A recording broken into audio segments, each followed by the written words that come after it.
Listen, I'm excited that you're in Birmingham. I anchor our 5, 6, and 10 o'clock newscast on the CBS affiliate, and so CBS obviously is thrilled that you're in town and chose Birmingham. Why Birmingham for the Big 3? Oh, you know, it's great to have an event like this, to have a league like the Big 3. And what's cool about our teams not being connected to any cities, meaning we can go anywhere and play a Big 3 game. So it's cool to be able to bring three games to Birmingham, to places that don't have a NBA team.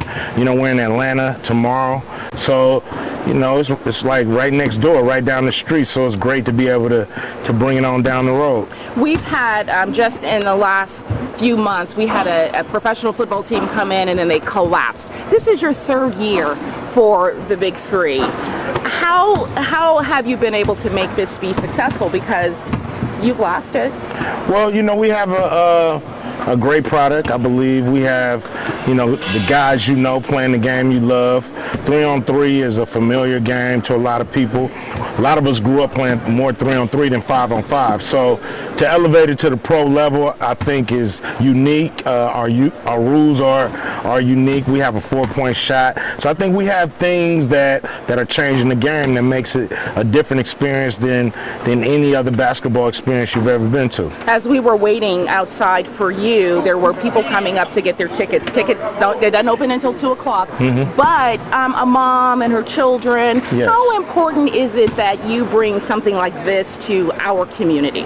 It's very important. You know, this is why we did the Big 3, to be able to come to places, to have an affordable ticket where, you know, you can bring the whole family. I know, you know, going to an NBA game might be a little costly for a lot of people. So, you know, being able to come to a Big 3 game, you can bring the whole family. We even got buy one, get one free going on. So we got a lot of cool stuff going on today.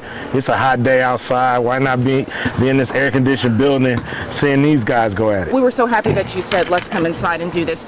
Quick question about you and your career. This is kind of like Act 3. We had music. Loved the music. Yes. Movies, and now this. Yeah. What's next?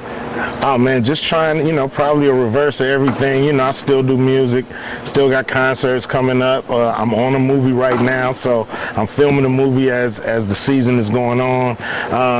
So you know, we got the season, and so, you know, I think I got my hands full. I don't know if I want to take on too much more. We talked to one of the players with the team who's from just up to 280.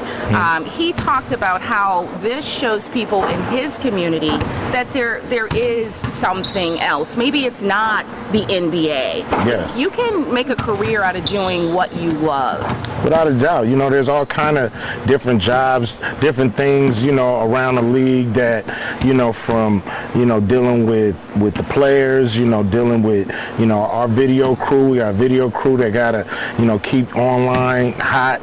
You know, there's all kind of different angles. You know, you don't have to be on the court, you know, to find a job in sports. So, you know, I think, you know, you should be, you know, creative, figure out what you really like to do, what you do best, you know, where your talents lie, and then probably figure out how to make that a part of what you're doing when it comes to sports. Okay, last 2 questions. Yeah. I want to talk about family.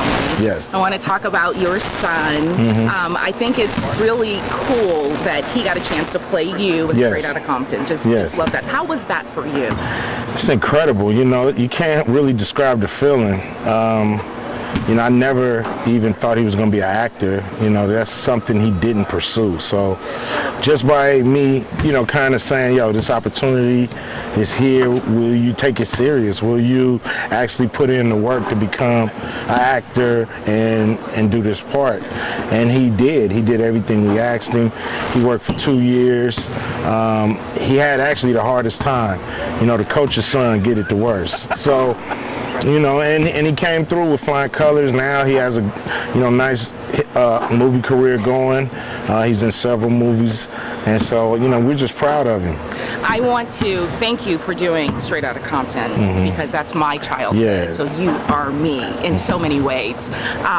When he grew up, obviously, Yes. is a different, Totally different. But what is it about your childhood? What nugget do you wish, or did you want to make sure that he took with him into his life, which is so different from yours? Well, I mean, just treat people with respect. I think that's something that I've always been able to do, to treat people with respect, even, coming from the circumstances I came from. He comes from, a different background. It's a little more privileged, so, he has to learn that lesson even a lot more than me, so, and he's doing that. All my kids, learn how to treat people with respect, and then good things happen after that. Advice for this group of children, then, the millennials in our community. We have a lot of crime. Our black neighborhoods, we have senseless gun violence in our communities. Be a leader. Believe in yourself. Don't go with the crowd. Believe in yourself. Don't worry about what the crowd doing. Don't worry about what they saying on social media, all that stuff. Be a leader. That's what you should do. Anything you want to say? Hey, come on out to the game. We got a great. I just want to get in the shot. Yeah, we got a great league going on. The Big 3, having fun.